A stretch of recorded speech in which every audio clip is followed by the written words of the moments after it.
Assalamualaikum sobat-sobat penikmat alur film.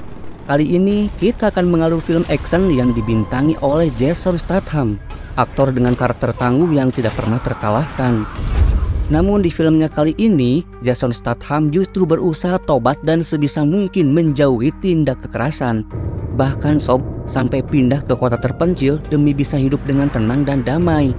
Tapi sayangnya gara-gara masalah bocil di sekolah, Jason Statham terpaksa kembali membrutal sampai harus berurusan dengan sekelompok gangster terkuat di kotanya. Kira-kira mampukah jagoan kita ini menghabisi kawanan gangster tersebut? Jadi tanpa berlama-lama, mending kita langsung aja masuk ke alur filmnya. Film pun dimulai dengan memperlihatkan sekelompok geng motor yang terkenal kejam dan sadis sedang menuju ke markas mereka, yaitu sebuah bar yang di dalamnya ternyata digunakan untuk memproduksi obat terlarang secara besar-besaran. Dan inilah ketua gangster tersebut, yaitu pria sangar yang bernama Danny. Dan juga ada putra kesayangannya yang bernama Jojo. Mereka juga memiliki tangan kanan atau orang kepercayaan yang bernama Dalton. Yang ternyata si Dalton ini adalah seorang intel agen khusus DIA yang sedang menyamar. Sedangkan nama aslinya adalah Phil Broker. Nah, pada malam itu ternyata para agen khusus DIA telah bersiap untuk melakukan penyergapan atas arahan dari Broker. Dirasa semuanya sudah siap, maka para agen DIA pun segera mengepung dan langsung menyerang markas itu. Hingga inilah yang terjadi.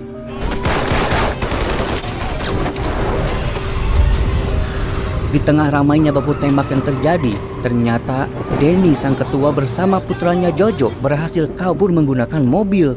Untung saja dengan segera Broker pun mengejar mereka menggunakan motor. Namun meski sudah dikepung oleh para polisi dan agen khusus DIA, Danny dan Jojo selalu saja menemukan celah untuk bisa kabur. Sampai akhirnya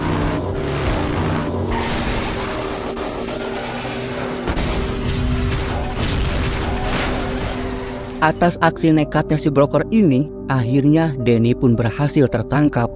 Namun sayangnya, Jojo yang keluar dari mobil justru terlihat seperti hendak melakukan perlawanan. Sampai akhirnya Jojo pun harus tewas diberondong para petugas secara bertubi-tubi. Danny yang melihat anaknya tewas secara mengenaskan pun meluapkan amarahnya dan bersumpah akan menuntut balas kepada Broker. Sedangkan Broker sendiri terlihat shock dan bersedih atas kematian Jojo. Karena selama penyamaran, Broker sangat dekat dengan Jojo, bahkan sudah dianggap seperti saudara kandung sendiri. Melihat kemarahan Danny yang seolah sangat kecewa kepada Broker karena merasa dikhianati, maka pada hari itu Broker pun memutuskan untuk berhenti dan keluar dari satuan agen khusus DIA. Singkat cerita, 2 tahun pun telah berlalu.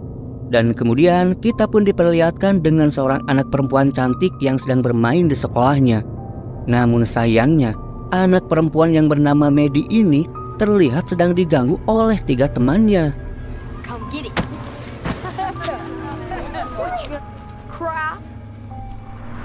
Namun siapa sangka ternyata Maddie ini anak yang pemberani. Tanpa rasa takut, dia pun menghajar si pengganggu tadi sampai tidak berdaya. Lalu kemudian kita pun diperlihatkan kepada Broker yang kini kepalanya sudah botak mirip Jason Statham. Dan bersama temannya yang bernama Tedo, Broker terlihat sedang memperbaiki tangga rumah barunya itu. Karena ternyata Broker baru saja pindah ke sana bersama anaknya di sebuah desa terpencil yang tenang dan damai. Lalu beberapa saat kemudian, Broker pun mendapatkan telepon dari pihak sekolah yang mengatakan bahwa anaknya telah membuat masalah. Maka Broker pun langsung meluncur untuk menemui pihak sekolah. Ketika tiba di sana, Broker pun melihat ada orang tua siswa yang terlihat sedang marah-marah karena tidak terima anaknya dihajar sampai berdarah. Jadi ternyata Maddie ini adalah putrinya Broker.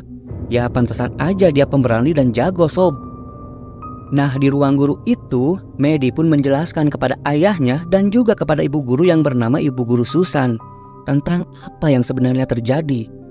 Broker yang memahami situasinya tidak memarahi Maddie, bahkan justru terkesan membela anaknya karena dia tahu persis jika anaknya itu tidak suka membuat masalah.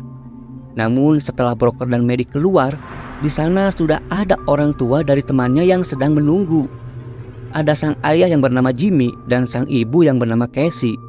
Nah, di sini Casey berusaha membujuk Jimmy untuk membalas dengan menghajar si broker. Akan tetapi, di sana terlihat ada sheriff yang sedang memantau situasi. Meski saat itu broker berusaha untuk meminta maaf kepada Jimmy dan Casey, namun sob, malah ini yang terjadi.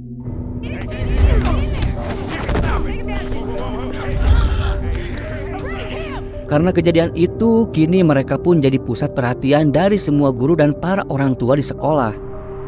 Akhirnya Casey dan Jimmy pun pergi dengan memendam kekesalan dan meninggalkan rasa dendam kepada broker dan putrinya.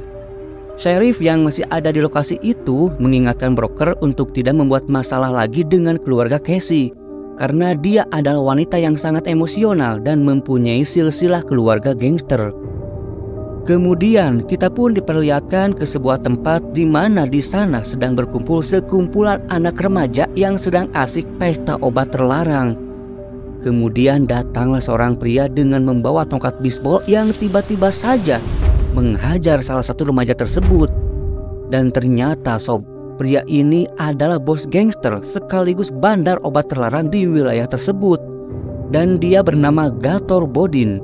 Nah, si Gator ini tidak suka jika ada orang yang pesta obat terlarang di daerah kekuasaannya. Akhirnya Gator pun mengusir mereka semua. Dan setelahnya Gator pun pergi menemui seorang perempuan. Dan ternyata perempuan itu adalah Casey. Jadi sob, si Casey ini adalah adik kandung dari si Gator. Dan saat itu Casey yang masih tidak terima karena anak dan suaminya dihajar oleh broker, meminta Gator untuk membalaskan dendamnya. Lalu keesokan harinya, broker terlihat mengantarkan Maddie ke sekolah sekaligus menemui ibu guru Susan untuk mengundang beliau agar bisa hadir di acara ulang tahunnya Maddie. Karena selain bu guru Susan, broker juga ternyata mengundang teman-teman sekolahnya Maddie. Mendengar hal tersebut, ibu guru Susan merasa senang dan berencana untuk hadir. Namun sebelum pulang, ibu guru Susan mengatakan kepada broker bahwa semenjak keributan itu, broker dan Maddie kini menjadi topik perbincangan di kalangan sekolah.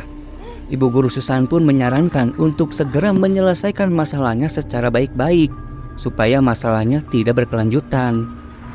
Dan berdasarkan saran dari ibu guru Susan, broker pun langsung menemui Jimmy di tempat kerjanya.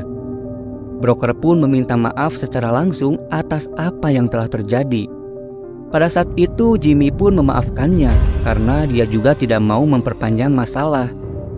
Setelahnya broker pun kemudian pulang, dan sebelum ke rumah dia mampir terlebih dahulu ke SPBU untuk mengisi bensin. Namun tiba-tiba ada dua orang suruhan Gator menghampiri broker yang bermaksud menghajarnya. Awalnya mereka berusaha memprovokasi broker supaya terlihat jika bukan merekalah yang memulai perkelahian. Akan tetapi untungnya broker tidak mudah terpancing dan berusaha menahan amarahnya. Namun karena terus diancam dan diintimidasi, maka jangan salahkan broker jika akhirnya inilah yang terjadi.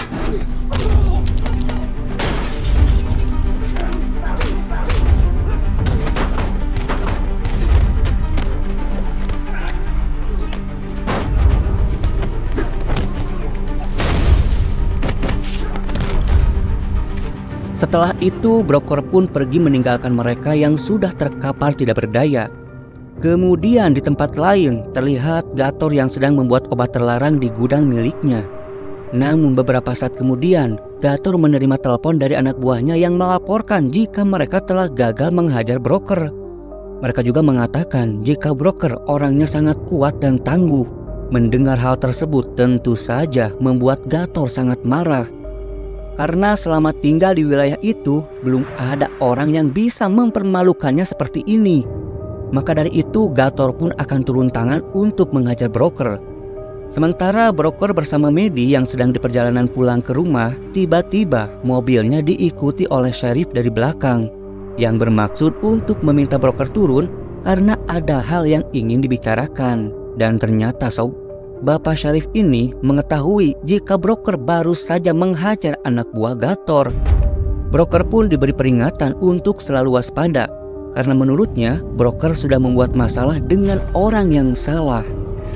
Lalu setibanya di rumah, broker dan Maddie pun jalan-jalan santai dengan menaiki kuda di sekitaran rumah mereka. Tapi ternyata sob, pada saat itu mereka sedang diawasi oleh Gator. Kemudian Gator pun terlihat menusuk ban mobil milik broker. Lalu dia pun menyelinap masuk ke dalam rumahnya. Di sana dia menemukan boneka kesayangan Maddie, lalu mengambilnya. Bahkan tidak hanya itu sob, Gator juga mengambil berkas-berkas yang berisi file tentang biodata broker. Kemudian di malam harinya, terlihat broker sedang bekerja di halaman rumahnya. Dan Maddie pun menghampiri ayahnya untuk meminta dicarikan boneka kesayangannya yang hilang. Karena tanpa bonekanya, Maddie kesulitan untuk tidur. Akhirnya broker pun berjanji kepada putrinya itu jika dia akan segera menemukan bonekanya. Dan saat mencari boneka Maddie, broker pun terkejut melihat ban mobilnya yang sudah kempes. Dan dia menduga jika ada orang lain yang sengaja menusuk ban mobilnya. Akhirnya broker pun segera mencari si pelaku yang dirasa belum jauh dari lokasi rumahnya. Namun sayangnya, dia tidak bisa menemukan si pelaku.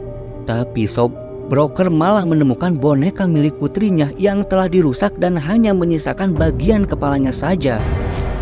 Merasa jika keluarganya sedang diteror, membuat broker jadi tidak bisa tidur malam itu karena khawatir akan terjadi hal-hal yang tidak diinginkan kepada Maddie.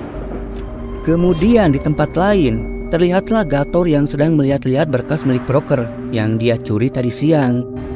Dan dari berkas itu Gator pun mengetahui jika broker merupakan mantan agen khusus DIA. Bahkan tidak hanya itu, Gator juga tahu jika broker lah yang telah mengkhianati Danny, si ketua gangster. Bahkan menyebabkan Jojo anaknya Danny tewas terbunuh. Dan mengetahui hal itu, Gator pun terpikirkan sebuah ide.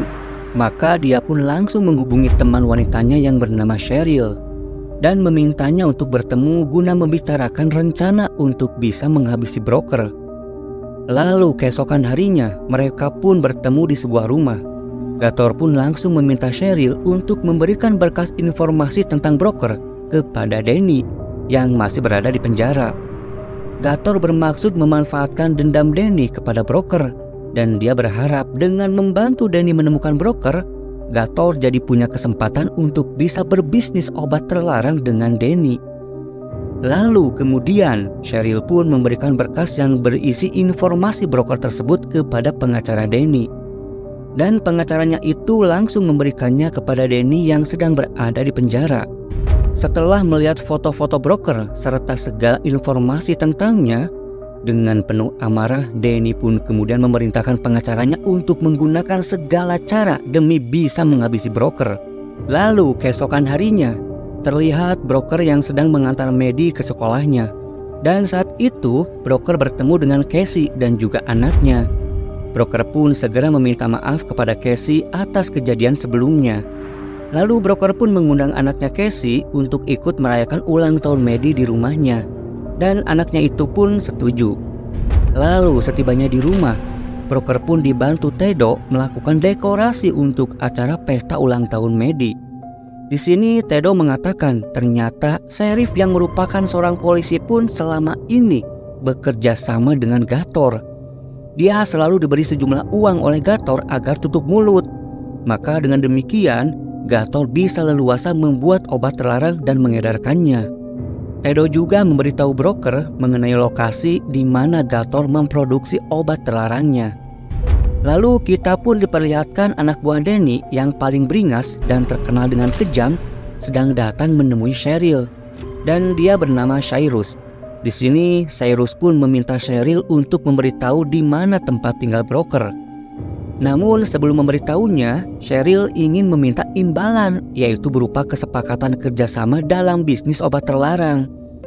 Mendengar hal itu, Cyrus pun terlihat kesal dan balik mengintimidasi Cheryl. Cyrus mengancam jika Cheryl tidak mau memberitahunya sekarang juga, maka dia tidak segan untuk menghabisi nyawanya. Karena ketakutan, Cheryl pun akhirnya langsung memberitahu di mana tempat tinggal broker. Lalu pada malam harinya, Casey menemui Gator dan mengatakan jika masalahnya dengan broker sudah selesai. Dan Casey juga meminta untuk tidak lagi mengganggu keluarga broker. Sementara itu, broker menelpon temannya yang masih bekerja sebagai agen khusus di IE. Broker meminta untuk dicarikan data kriminal yang pernah dilakukan oleh si Gator.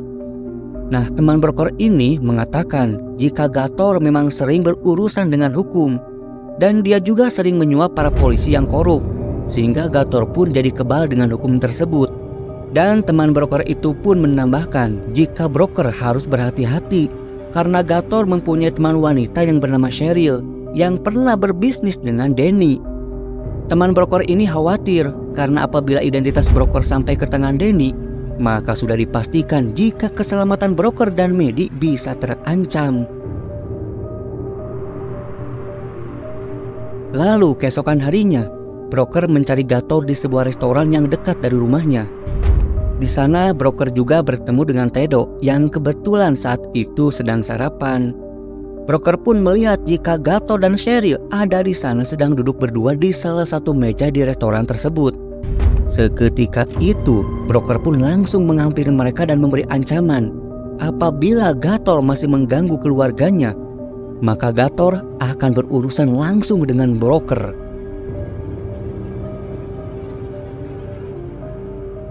Setelah itu, broker pun kemudian menuju ke tempat persembunyian Gator yang ada di tepi sungai. Di sana broker menemukan tempat produksi obat terlarang milik Gator dan ratusan kilo obat yang siap untuk diedarkan. Demi bisa memusnahkan semua produksi obat terlarang itu, broker pun langsung mempersiapkan jebakan dengan memasangkan setiap lampu yang ada di ruangan tersebut menggunakan bahan bakar minyak. Jadi ketika lampu-lampu itu dinyalakan, maka akan meledak dan menyebabkan kebakaran yang cukup besar. Namun sayangnya sob, ketika semuanya selesai dan broker bermaksud akan pergi dari tempat tersebut, tiba-tiba Put the kitty down.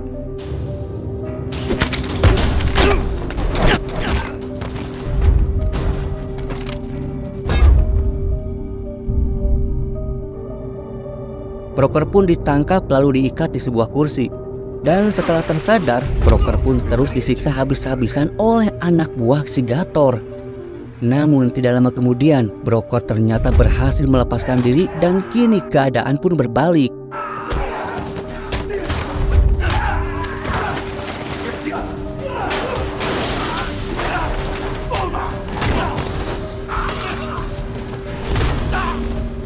Akhirnya semua anak buah Gator pun berhasil dia habisi. Lalu keesokan harinya, Cyrus bersama 6 anak buahnya sudah tiba di rumah Gator. Dan dia mengajak Gator untuk sama-sama menghabisi broker. Namun Gator menolak. Akhirnya Cyrus pun memaksa Cheryl untuk ikut sebagai penunjuk jalan ke rumah broker. Broker yang ketika itu punya firasat buruk pun kemudian meminta Tedo untuk memindahkan kuda milik broker. Dan tidak lama setelah itu, anak buah Cyrus telah tiba di sekitar rumahnya.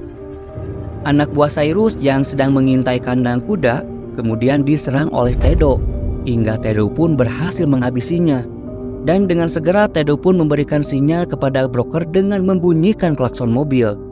Namun akibat aksinya itu, Tedo justru malah tewas tertembak oleh anak buah Cyrus. Mendengar suara klakson tersebut, broker pun membawa Maddie untuk bersembunyi di tempat yang aman dan meminta Maddie untuk menghubungi 911. Dan setelah itu broker pun segera bersiap dengan mengambil senjata yang ada di rumahnya. Lalu ketika anak buah Cyrus mendekat dan membuka pintu rumah,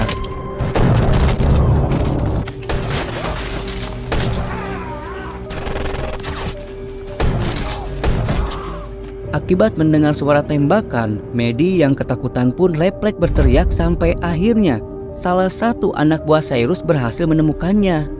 Namun untungnya sob, dengan cepat Maddie pun berlari menuju hutan dan dikejar oleh anak buah Cyrus dari belakang.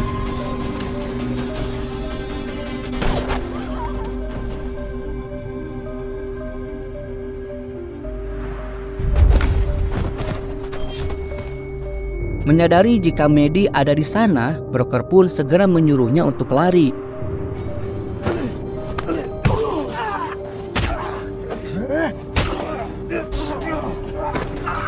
akhirnya broker pun berhasil menghabisi Cyrus.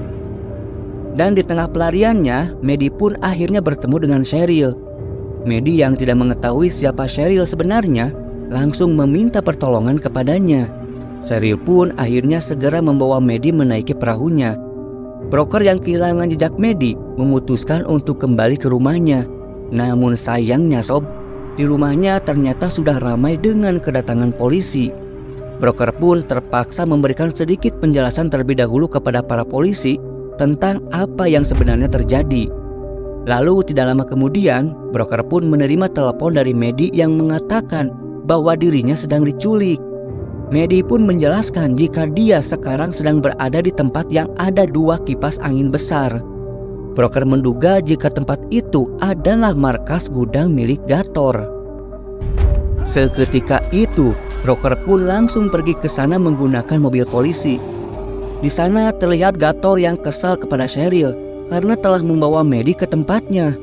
Di tengah perdebatan antara Gator dan Cheryl, terlihatlah ada Casey dan juga Jimmy yang datang ke tempat tersebut.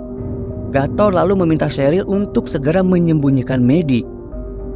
Dirasa ada kesempatan, Maddie pun berteriak sehingga membuat Casey curiga. Namun saat Casey menghidupkan lampu untuk mencari keberadaan Maddie, tiba-tiba untung saja Maddie selamat dan berhasil dibawa oleh Casey. Lalu saat Gator melihat tempat produksi obat terlarangnya habis terbakar, dengan marah dia pun bermaksud membawa Maddie kembali. Namun karena Casey menolaknya, akhirnya Gator pun memaksa merebut Maddie dari Casey.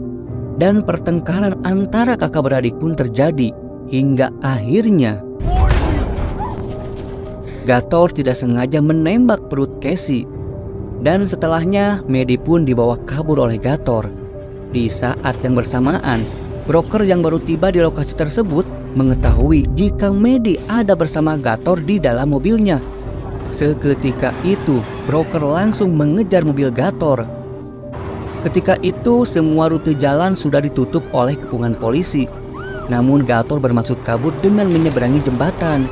Kemudian Sherry pun menyuruh operator jembatan untuk segera menaikkan jembatan. Namun sayangnya sob, Gator berhasil lolos dan justru malah mobil broker lah yang menabrak pembatas jembatan hingga terbalik. Gator yang mengetahui itu pun kemudian menghentikan mobilnya dan keluar dari mobil untuk menghampiri broker. Karena kesal dan seolah punya kesempatan, Gator pun bermaksud untuk menghabisi broker.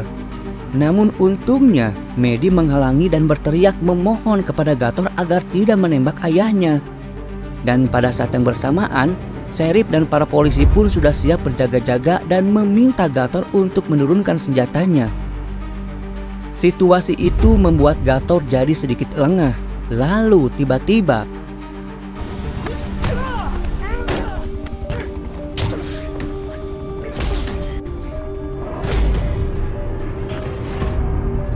dan saat broker akan menghabisi Gator, dia menyadari jika Maddie sedang menyaksikan kejadian itu. Akhirnya broker pun mengurungkan niatnya dan Gator pun ditangkap oleh para polisi berikut dengan Cheryl yang ikut terlibat dengan semua ini. Di sisi lain, kita pun diperlihatkan ternyata Casey masih hidup karena bagian yang ditembak bukanlah organ yang vital. Lalu beberapa hari kemudian, broker menemui Danny di penjara. Dan broker mengatakan jika dirinya sudah siap menghadapi Danny jika nanti Danny sudah terbebas. Jadi sob, sekeras apapun broker menjauh dari yang namanya kekerasan, tetap saja kekerasan itu sendirilah yang selalu datang menghampirinya. Karena meskipun kekerasan adalah suatu tindakan yang perlu kita hindari, namun terkadang itu dibutuhkan bagi mereka yang sudah melewati batas.